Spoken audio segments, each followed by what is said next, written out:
السلام عليكم. هذه هي الشوربه المعتمده اللي قلت لك، شوربه البطاطا مع الدجاج.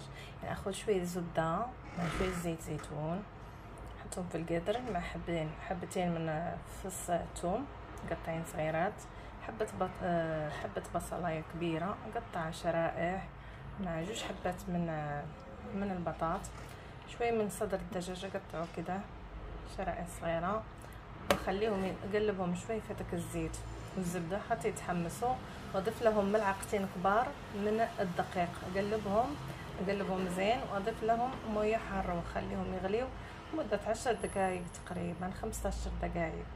لما يغلي هذا الشوربه اطلع بعض قطع من الدجاج، اطلع هذولي واحطهم على جنب، يعني بعضهم كميه قليله، واضيف جبن ملعقتين كبار من الجبن الابيض، جبن متوفر عندك، المهم مثلثات مربع، انا احط هذا الجبن، واضيف له شويه من قشطه من كريمه الطبخ، اضيف له شويه من كريمه الطبخ، واجيب الخلاط اليدوي احطه هنا واخلط كل شيء.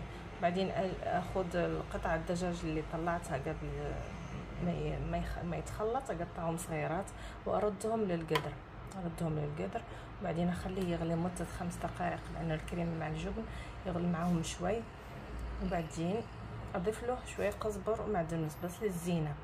خلاص هذه الشوربه حقتنا معتمده، اللي يحبها عيالي صراحه، خفيفه ولذيذه والحمد لله. بعد ما طحنت الشوربه حقتي صارت زي كده، طلعت الدجاج اللي طلعته من قبل، صدر الدجاج قطعته صغيرات، اردهم في القدر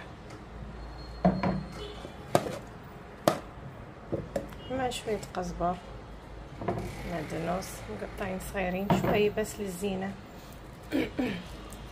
واخليها تغلي مده 5 دقائق تقريبا. خلاص بطفي عليها، تجي صراحه خفيفه، ألد منها ما في صراحه، احسن انا عندي من شوربه الحريره. اخليها تغلي مده 5 دقائق تقريبا واطفي عليها.